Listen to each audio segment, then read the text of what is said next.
What's up and welcome to Convict Inc. This is Robert Rosso. Please, if you have not subscribed,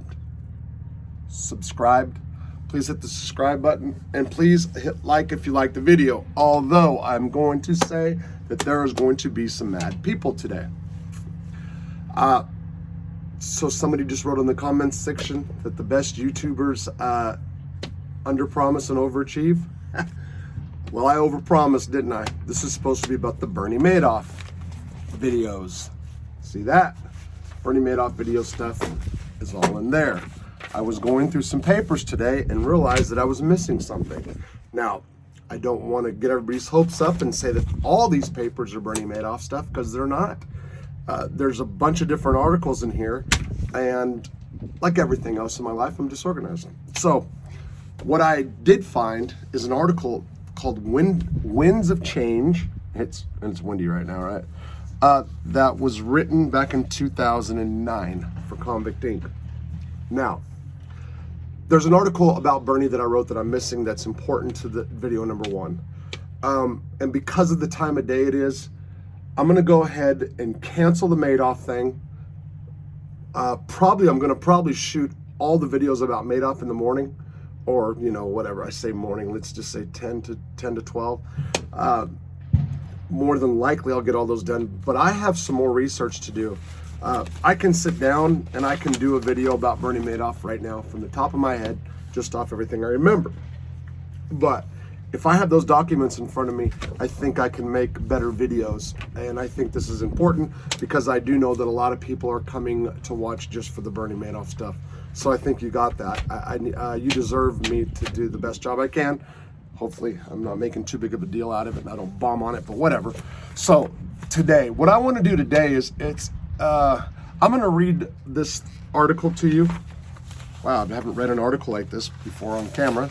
We'll see how that goes. I always sucked in school reading out loud. So this will be a little different, but there's a reason I'm going to read this. Number one, 2 days ago, this person reached out to me. And all of a sudden, I forgot about writing this article. I wrote this article for Convict Inc. back in the day when I would wake up in the morning and just literally think of material to write and just write it. Didn't matter what it was about. And this was one of those articles, actually, but this came from someplace, a little something different. This was personal. All of you guys that have been to prison, I don't care if it's for a few months, a few years, or decades. More than 90% of you got close with somebody in there and then they left. More than 85% of you experience that with multiple people over a bunch of years. You get close to somebody, no matter how much you want to distance yourself, sometimes it hurts, at least for a day or two.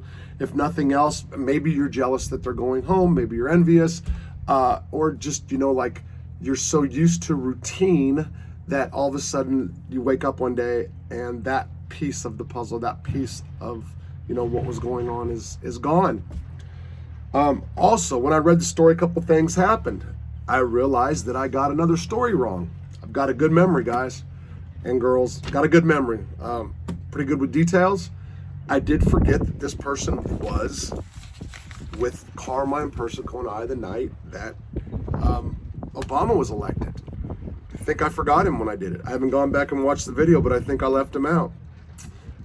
So I'm going to go ahead and read this. This is basically about how you feel when somebody goes that's been there for a while. I titled this "Winds of Change." Like, you can figure it out why. And this article is actually about a guy out of Philadelphia by the name of Kazi. I'm going to go ahead and say his first and last name as I read it. I'm just going to read this as is, okay? Don't mind the Chomo glasses. Imagine that every morning around 10:30 you walk outside of your cell and look up on the second floor balcony and see the same person sitting on the same chair drinking from the same coffee cup. You say good morning, he says good morning back. You give him a brief update on the morning's news as reported by CNN, NPR, and the BBC. Then you get into a conversation about what was said on the local radio program that you both listen to, Bob and the Showgram on G105.1. Now imagine that every day both of you go to lunch and sit at the same table with the same guy and dinner do the exact same thing. Then starting around 6 a.m. every night, the three of you sit at the same table in the same unit and watch the same television lineup until you retire for the night. Now imagine that one morning you look up on the balcony and the guy you're used to seeing is gone forever. That's exactly what happened to me this morning. I arrived at FCI Butner on October 1st, 2007 and was assigned to a unit called Georgia Tech. Well aware that Butner was a medium security facility that housed sex offenders, psych patients, drug programmers, and short timers, I was relieved to walk into the unit and find three Italian guys from the East Coast that I previously met at the FMC. Carmine Persico, 73, Joey Testa, 54, and Daniel Kazi Castelli, 54. Like myself, all three of these guys were at Butner because of medical reasons, and they immediately took to me. They gave me a place to sit at their table in the unit and in the chow hall, and I moved into the cell with Kazi. With these three guys, I settled into a nice little routine. Now, I'm going to stop for a second because I do find it a trip that Kazi's people just got a hold of me a couple days back, and that this article just popped up. I swear to God, like I said, I forgot about it. It was a trip, brought back memories of this guy. Nothing but good memories. Anybody that's ever doubted me about anything I said from Butner, get your heart out. Okay, so about a month later, Kazi and I'm sorry. I was relieved to find I moved in with three of okay. About a month later, Kazi was sent back across the street to the medical center for shoulder surgery, and in December, Joey Testa was abruptly transferred to a new facility up on the hill called FCI2 or the Deuce. Although I did miss them when they left, I hadn't been around Joey and Kazi long enough to get attached to either of them, so their transfers weren't really a shock. That left me and Carmine here by ourselves. In March of 2008, Kazi returned from the FMC and fell right back into the same old routine with us. We ate lunch and dinner together, watched Katie Couric followed by Deborah Norville on Inside Edition, Entertainment Tonight, then whatever else came on. On Friday afternoon at 3 o'clock, Kazi would make linguine and clams, which were out of this world. And every Sunday morning, he would wake up early and make sauce for our afternoon meal. Stop real quick. I talked about Carmine's linguine and clams. Kazi made his own on Fridays and would often give them to me. Had to throw that in there, Kazi, because I've been bragging about Carmine's. Over the course of the year, I got to really know Kazi. He had been in prison for 17 years. We knew a lot of the same people, and despite our age difference, we had a lot in common. One of the things that we had fun doing was keeping up with celebrity gossip. Kazi loves all female stars and thinks they can do no wrong. I have my select favorites, support them through all their scandals, but the rest I love to rip apart and bash just to get Kazi all revved up. We also had a blast following the presidential elections.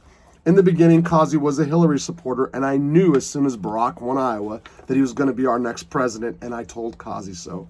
However, when Palin came along, I jumped ship and predicted a Republican win, and Kazi became an Obama fan big time.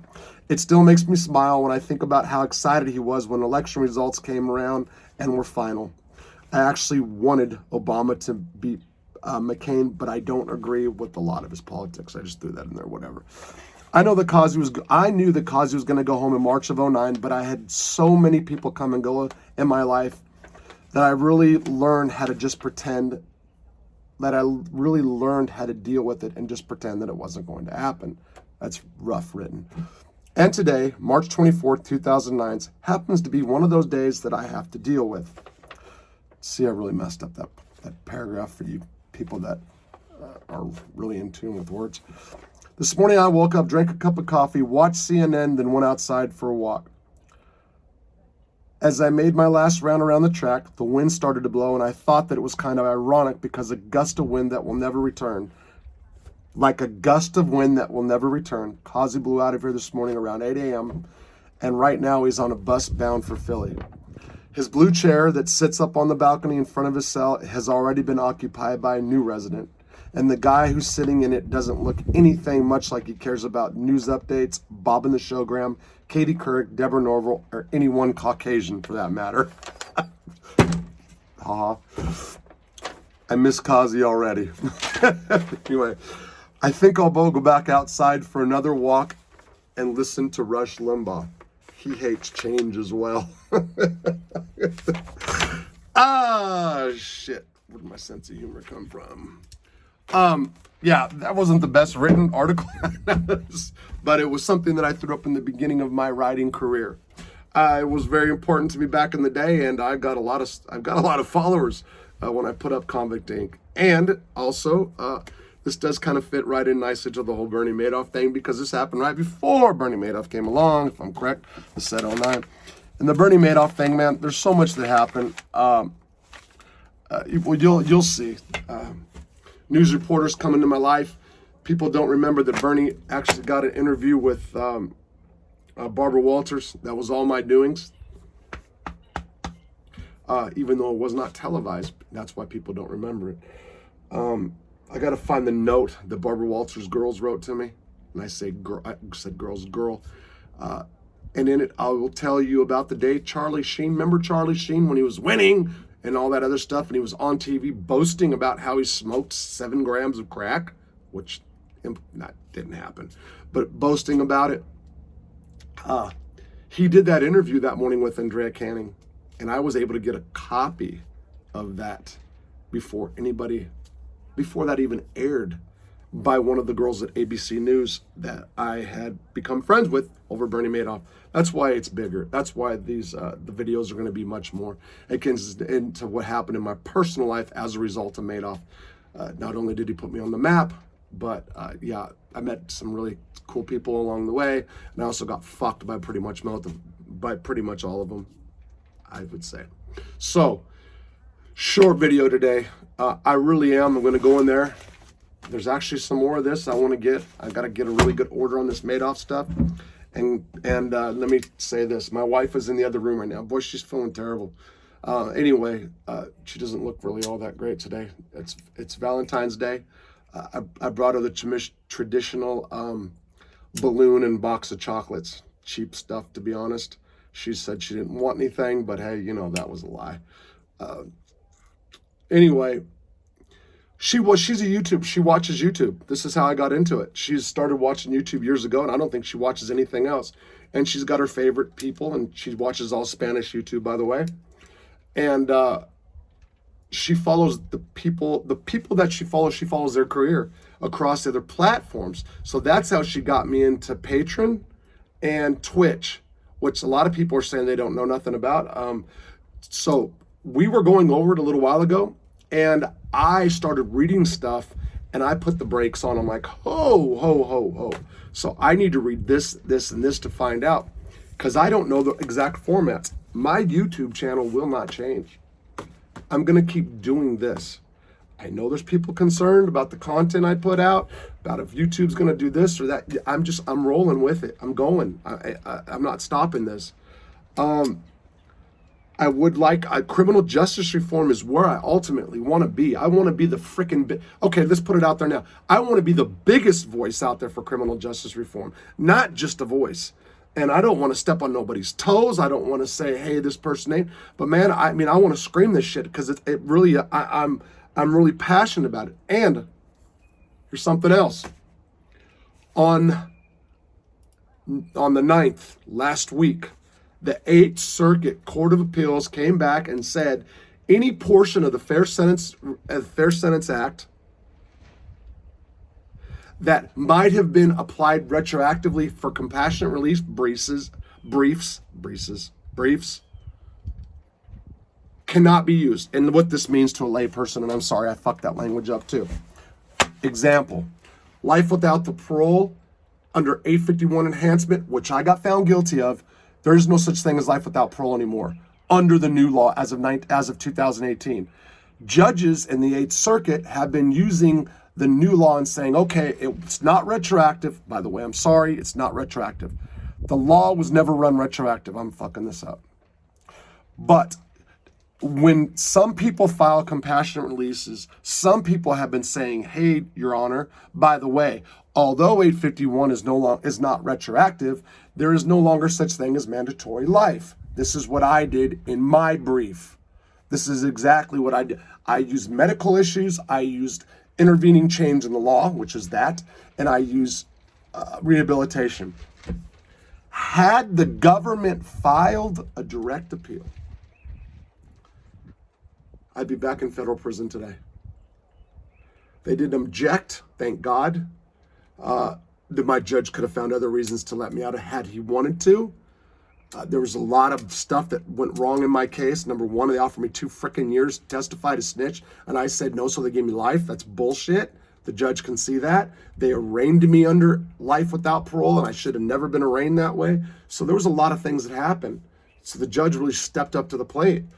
But man, it's crazy. It's like, woof. When I found out this morning, it's this morning I found out. This morning, my friend called me because I hadn't followed case in about, new case on about a week, and said, did you hear what happened? And I said, no, man, I swear I got chills because I'm supposed to be back in right now. And I could have maybe filed a new brief right now, and then I could have got out. But point is, I should be sitting back in Terre Haute lockdown right now, And, oh, man, just the cringe is making me think of going back to that roach and fast and nasty place. Anyway, it's never going to happen in my life, this prison again. I mean, not unless something happened like that where the laws changed, they could throw you back in. As far as new stuff, never. All right, you guys. Bernie Madoff's coming to you tomorrow. Don't know how many videos. We'll figure it out. Kazi, I love you, man. And I forgot that I wrote this. I read it and it kind of touched me, I will let you know about the platforms. I overpromised, but I'm not going to underachieve in the long run. You'll see.